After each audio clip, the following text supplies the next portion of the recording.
Sa ngalan ng Ama at ng Anak at ng Espiritu Santo. Amen. Ang pagpapala ng ating Panginoong Hesukristo at ang pag-ibig ng Diyos Ama at ang pakikipagkaisa ng Espiritu Santo naway sumainyong lahat. At sumainyo rin. Minamahal ang mga kapatid sa ating Panginoong Hesukristo, sa ating pong pagdiriwang ng banal na Eukaristiya, ng banal na misa, ating pasalamatan ng Panginoong Diyos sa maraming mga biyaya niyang pinagkaloob sa ating lahat, sa biyaya ng ating buhay, sa biyaya ng ating pamilya, sa biyaya ng kalusugan, kagalingan na ating pinagdarasal, lalo na para sa mga may sakit. Ating taas sa Panginoon sa tulong ng panalangin, Mahal na Birhen, ni Santo Padre Pio, ating pagtataas ng panalangin sa Panginoong Diyos, ating mga intensyon sa misa, ating mga natatanging mga kahilingan, mga personal nating mga panalangin para sa mga mahal natin sa buhay. At upang tayo ay maging marapat gumanap sa pagdiriwang na ito, ihanda natin ating mga sarili, aminin natin at pagsisihan ang ating mga nagawang mga kasalanan sa Diyos at sa ating kapwa.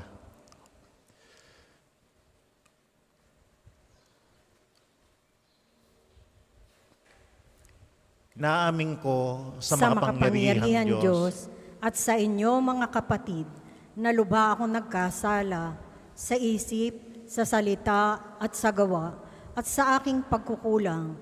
Kaya isinasamo ko sa Mahal na Birheng Maria, sa lahat ng mga anghel at mga banal, at sa inyo mga kapatid, na ako ipanalangin sa Panginoong ating Diyos. Kaawaan tayo ng makapangyarihang Diyos, patawarin tayo sa ating mga kasalanan at patnubayan tayo sa buhay na walang hanggan. Amen.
Manalangin tayo. Ama naming makapangyarihan, ang martir na si San Bonifacio ay makatuwang nawa sa amin pagdalangin upang ang pananampalatayang inilahad niya sa kanyang pagsasalita at nilagdaan ng kanyang dugong itinigis ng mga ayaw maniwala ay aming mapangatawanan at maihayag sa ginagawa namin araw-araw sa pamamagitan ni Hesukristo, kasama ng Espiritu Santo, magpa sa walang hanggan. Amen.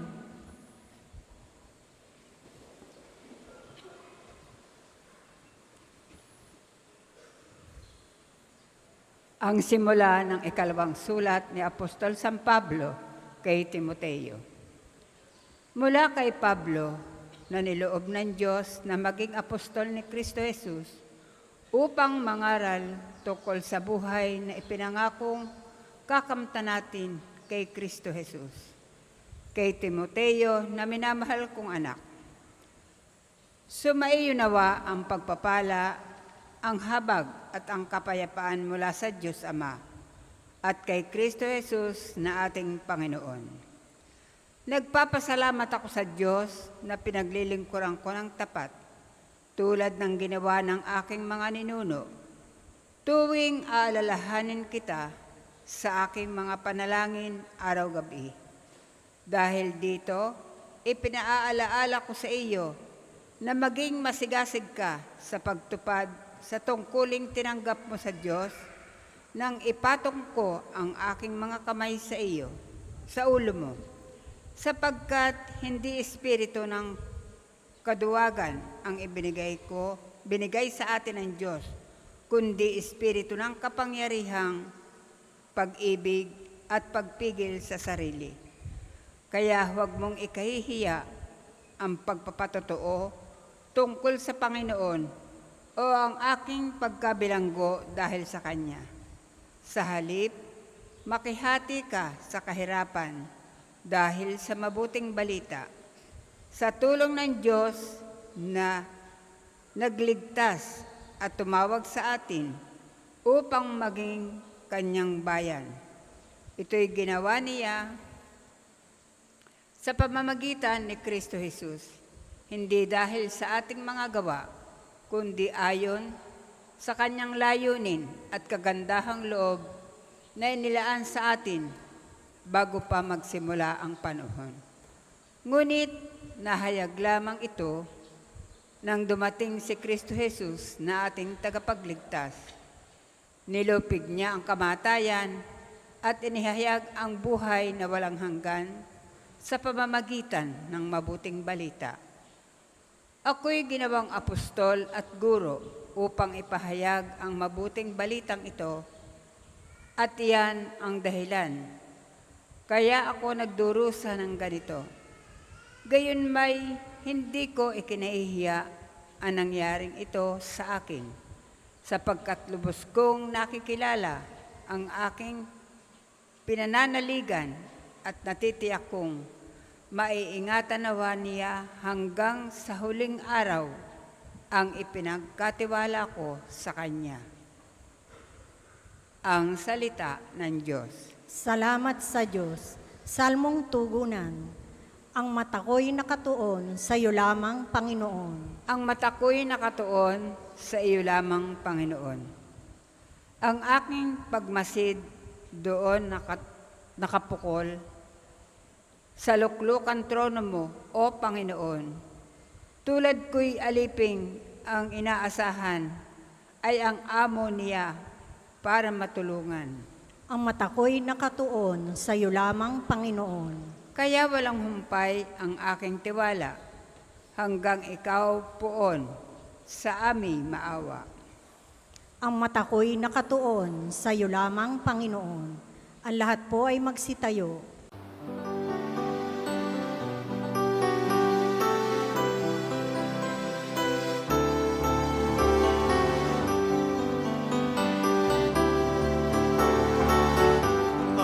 Alleluia, alleluia,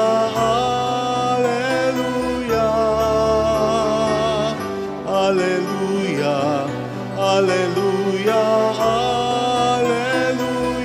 alleluia.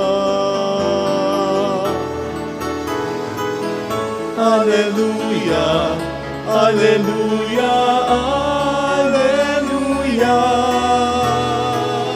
alleluia. Alleluia, alleluia, alleluia. Sumainyo ang Panginoon. At sumainyo rin. Ang mabuting balita ng Panginoon ayon kay San Marcos. Papuri sa iyo, Panginoon. Nung panahong iyon, may ilang Saduceo na lumapit kay Jesus. Ang Saduceo ay naninindigan na hindi muling bubuhayin ang mga patay. Guro, nila, naglagda po si Moises ng ganitong batas para sa amin. Kung mamatay ang isang lalaki at maiwang walang anak ang kanyang asawa, ang kapatid na lalaki dapat pakasal sa balo upang magkaanak sila para sa namatay. May 7 magkakapatid na lalaki, nag-asawa ang panganay at namatay na walang anak. Napakasal sa balo ang pangalawa at namatay na wala ring anak. Gayun din ang nangyari sa pangatlo at sa mga sumusunod, isa-isang napangasawa ng babae ang 7 magkakapatid at sila'y namatay na walang anak. Sa kahuli-ulihay namatay rin ang babae. Ngayon, sino po sa 7 ang kikilanlin niyang asawa sa muling pagkabuhay? Yamang napangasawa niya silang lahat. Sumagot si Jesus, maling-mali kayo. Alam ninyo kung bakit hindi niyo nababatid ang mga kasulatan ni ang kapangyarihan ng Diyos. Sapagkat sa muling pagkabuhay, ang mga tao ay hindi na mag-aasawa, sila'y magiging tulad ng mga anghel sa langit. Tungkol naman sa muling pagkabuhay, hindi pa ba ninyo nababasa sa aklat ni Moises ang tungkol sa nagliliyab na mababang punong kahoy? Ganito ang nasusulat na sinabi ng Diyos kay Moises, ako ang Diyos ni Abraham, ang Diyos ni Isaac, ang Diyos ni Jacob. Ngunit ang Diyos ay hindi Diyos ng mga patay, kundi ng mga buhay. Maling-mali kayo. Mga kapatid, ang mabuting balita ng Panginoon. Pinupuri ka namin, Panginoong Hesukristo. Magandang umaga po sa inyong lahat, no? Magandang umaga po, Father. At tayo laging magpasalamat sa Diyos sa mga biyaya niya, sa pagdinig niya sa mga panalangin, no? Nang may pananampalataya, no? Sa tulong at pamamagitan siyempre ng Mahal na Birhen, ni Santo Padre Pio, no? Na napakalapit ng kaugnayan sa Panginoon, no? Kaya mabisa ang pagdarasal sa Kanya. Sa ating pong mabuting balitang napakinggan, nagturo ang Panginoon sa mga Saduceo na mayroong maling pagkaunawa tungkol sa buhay at buhay na walang hanggan. Itong mga Saduceo ay isang grupo sa Israel nung kapanahunan ng Panginoon, elite group. Pero naninindigan ng mga ito na pag namatay ang tao ay wala nang mangyayari, no? Dahil hindi sila naniniwala sa muling pagkabuhay ng mga namatay. Na para sa kanila, ang buhay ay hanggang dito lamang sa mundo. No? Kaya magpakasaya ka na, magpakaligaya sa buhay, no? Dahil ang buhay ay dito lang sa mundo. Yan ay para sa mga Saduceo, no? Kaya nga itinuwid ng Panginoon ang kanilang maling pag-iisip at paniniwala na mayroong muling pagkabuhay, no? Ang Diyos ay hindi Diyos ng mga patay, kundi ng mga buhay, no?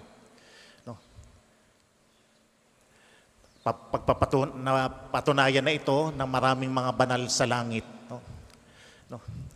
Na kapiling ng ating Panginoon, no? Ang kabilang buhay ay hindi kadugtong ng kung ano ang buhay natin ngayon. Ang kabilang buhay po ay tunay na kakaibang buhay dahil yan ay buhay na maluwalhati, kapiling ang Diyos. Pero dito sa mundo, habang tayo nabubuhay, naghahanda na tayo. No? Mahalaga na pinapahayag na natin ang ating pananampalataya sa Diyos, pagtitiwala sa Kanya, at nagsisikap na tayong sumunod sa Kanyang mga kautusan sa paggawa ng mabuti sa kapwa, sa pagpapatawad mo sa mga taong nagkakamali, dahil ikaw ay nagkakamali rin at nangangailangan ng awa at pagpapatawad ng Diyos, sa iyong mga ginagawang pagtitiis, pagsasakripisyo para sa mga mahal mo sa buhay, no? at maging kung ikaw man ay may mga pagsubok at nakakaranas ng mga problema, may sakit, may bunga ang lahat ng iyong nararanasan dahil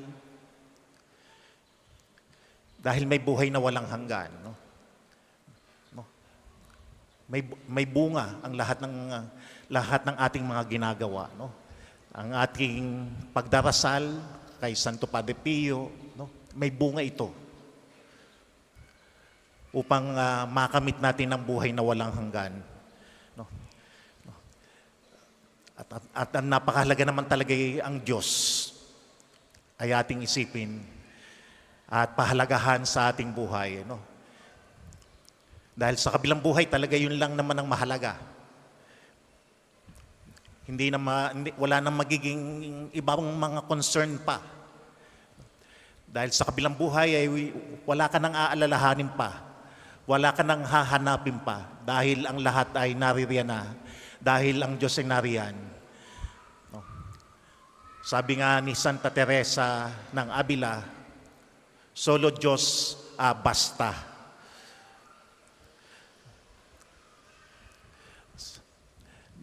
Na kapag nandyan ang Diyos, wala ka nang mahahanap pang iba. Ay sana ngayon ang ating pinagsusumikapan habang tayo nabubuhay dito sa mundo. Dahil lahat naman ng ating ginagawa ay patutungo yan sa buhay na walang hanggan. Kaya dapat din nating tingnan ang ating sarili, ang ating buhay. Ang aking bang ginagawa ay para makamit ko ang buhay na walang hanggan, no? Na pinapangako ng ating Panginoong Diyos, no? Kaya habang tayo nabubuhay, gagawin natin ang lahat ng kalooban ng Diyos, no? Ang mabuti, no? Ang magmahal, no? Dahil ang pagmamahal nga ay pang walang hanggan, yan ang maghahatid sa atin sa Panginoon.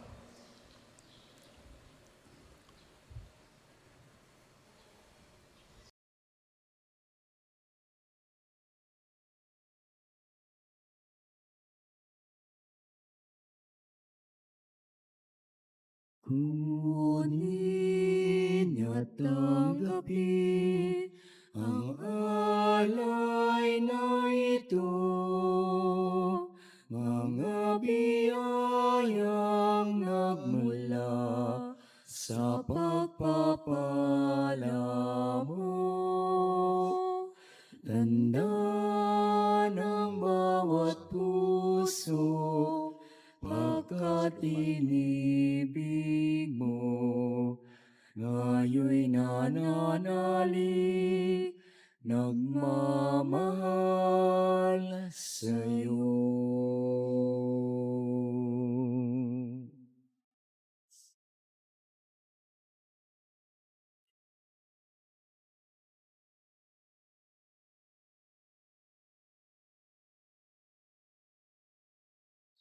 Puri-puri ka, Diyos naman. Sa katas ng banda sa bunga ng aming pagkakalak nito para maging ganun.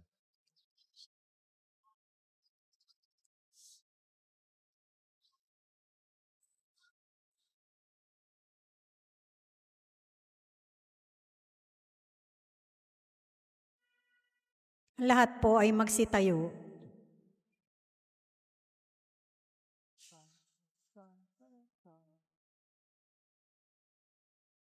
Manalangin kayo mga kapatid upang ating paghahagin ay kalugdan ng Diyos amang makapangyarihan. Tanggapin nawa ng Panginoon itong paghain sa iyong mga kamay, sa kapurihan niya at karangalan sa ating kapakinabangan at sa buong sambayanan niyang banal. Ama naming lumikha, tunghayan mo ang aming paghahagin ng mga alay sa paggunita kay San Bonifacio. Pagkaloob mong ang pagdiriwang namin sa pagpapakasakit ng iyong anak ay aming matularan at aming maganap sa pamamagitan niya kasama ng Espiritu Santo magpasawalang hanggan. Amen.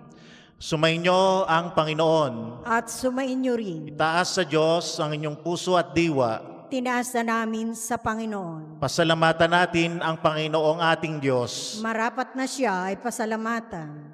Ama naming makapangyarihan, tunay ngang marapat na ikaw ay aming pasalamatan. Ngayong aming kagalakan na si San Bonifacio ay parangalan, siya'y kapanalig naming may paninindigan na ikaw ay pahayag kahit siya'y mamatay, sapagat minarapat mong kanyang matularan ang iyong anak na naghayin ng sariling buhay. Tulad ng naganap sa iyong anak, ang dugo ng mga martir ay dumanak, hindi dahil sa katatagang likas, kundi dahil sa iyong bigay na lakas. Kaya kaysa ng mga anghel na nagsisiawit ng papuri sa iyo, nang walang upay sa kalangitan, kami nagbubunyi sa iyong kadakilaan.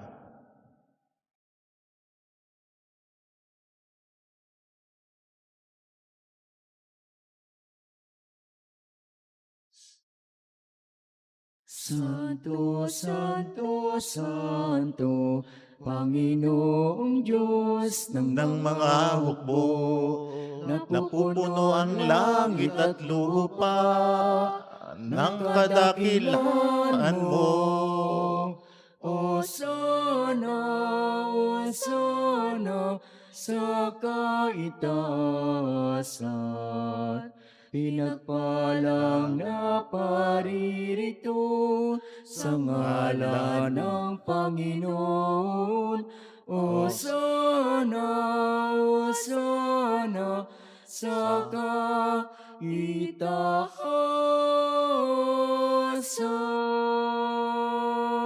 Kung hindi po kayo lumuhod, ay manatili pong nakatayo ng may paggalang. Ama naming banal, ikaw ang bukal ng tanang kabanalan, kaya sa pamagitan ng iyong Espiritu, gawin mong banal ang mga kaloob na ito upang para sa amin ay maging katawan at dugo ng aming Panginoong Heso Kristo. Bago niya pinagtiis ang kusang loob na maging handog, hinawakan niya ang tinapay, pinasalamatan kaniya, pinaghati-hati niya yon, iniabot sa kanyang mga alagad at sinabi, "Tanggapin ninyong lahat ito at kanin. Ito ang aking katawan na ihahandog para sa inyo."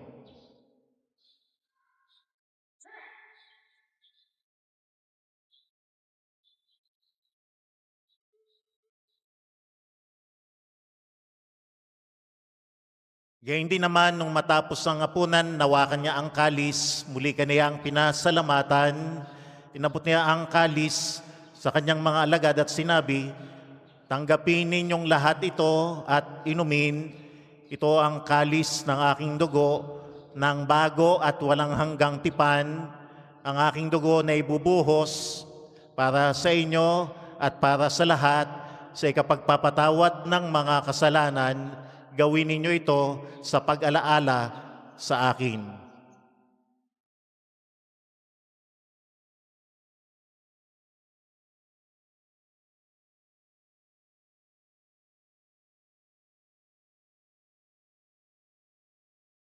Ipagbunyi natin ang misteryo ng pananampalataya. Si Kristo'y namatay, si Kristo'y nabuhay, si Kristo'y babalik sa wakas ng panahon. Ang mga ginagawa namin ngayon ang pag-alaala sa pagkamatay at muling pagkabuhay ng iyong anak. Kaya iniaalay namin sa iyo ang tinapay na nagbibigay buhay at ang kalis na nagkakaloob ng kaligtasan. Kami nagpapasalamat dahil kami iyong minarapat na tumayo sa harap mo para maglingkod sa iyo.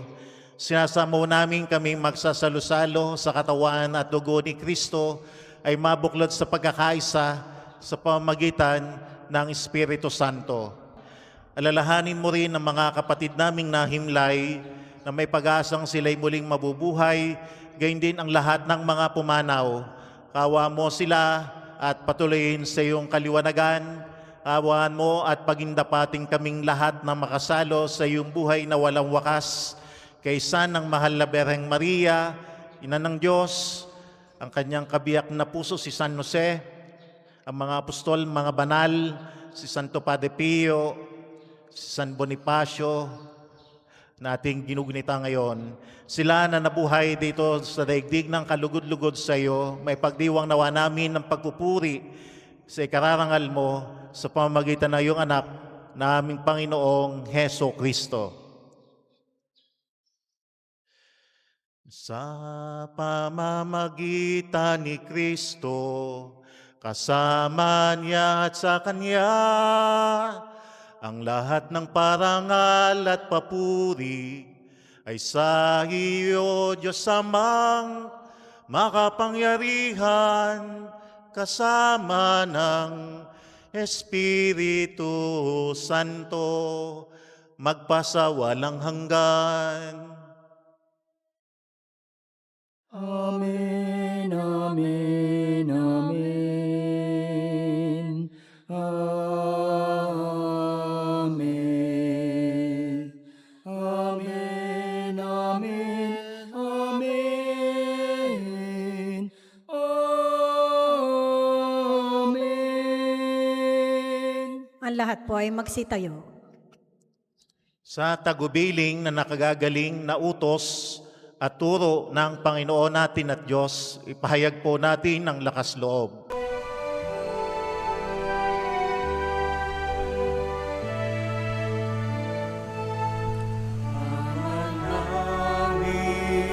Sumasalangit ka, sambahin ang ngalan mo, mapasa amin ang kaharian mo, sundin ang loob mo. Dito sa lupa para lang sa langit, bigyan mo po kami ngayon ng aming kakanin sa araw-araw at pagnawarin mo kami sa aming mga sala para napagpapanawan namin sa nagkakasala sa amin. At huwag mo kaming ipahintulot sa puso, at iadya mo kami sa lahat ng masama. Nihiling namin kami iadya sa lahat ng masama, pagkalooban ng kapayapaan araw-araw, iligtas sa kasalanan at ilayo sa lahat ng kapahamakan, samantalang aming pinananabikan ng dakilang araw ng pagpapahayag ng tagapagligtas naming si Heso Kristo. Sapagkat iyo ang kaharian at ang kapangyarihan at ang kapurihan magpakailanman. Amen. Panginoong Jesucristo, sinabi mo sa iyong mga apostol, kapayapaan ang iniiwan ko sa inyo, ang aking kapayapaan ang binibigay ko sa inyo. Tunghayan mo ang aming pananampalataya at huwag ang aming pagkakasala. Pagkalooban mo kami ng kapayapaan at pagkakaisa ayon sa iyong kalooban, kasama ng Espiritu Santo, magpasawalang hanggan. Amen. Ang kapayapaan ng Panginoon naway laging sumainyo. At sumainyo rin. Magbigayan po kayo sa bawat isa ng kapayapaan ni Kristo. Peace be with you.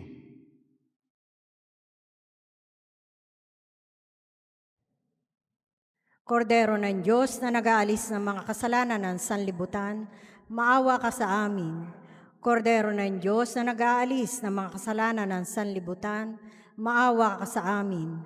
Kordero ng Diyos na nag-aalis ng mga kasalanan ng sanlibutan, ipagkaloob mo sa amin ang kapayapaan. Kung hindi po kayang lumuhod, ay manatili pong nakatayo na may paggalang.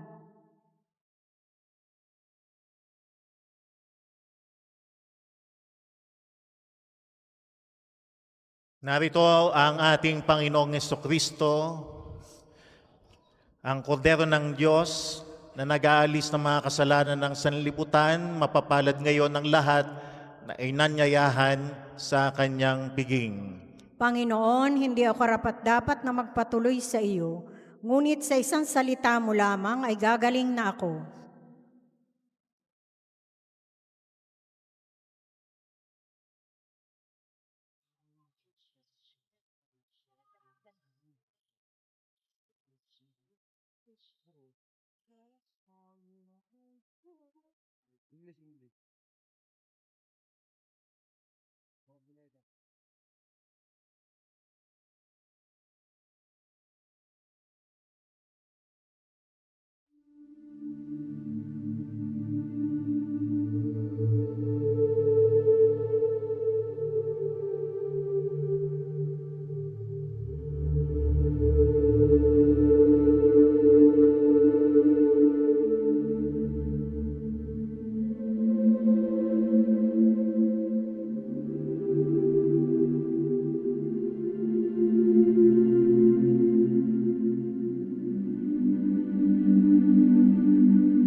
Manalangin tayo, Ama naming mapagmahal, pagtibayin mo sa katapatan sa pananampalataya, kaming mga tumanggap sa banal na pakikinabang upang sa aming salita at gawa ay may pahayag ang pananampalatayang pinagmalasakitang ipalaganap ni San Bonifacio at pinaglaanan niya ng paglilingkod habang buhay sa pamamagitan ni Jesucristo kasama ng Espiritu Santo magpasawalang hanggan. Amen.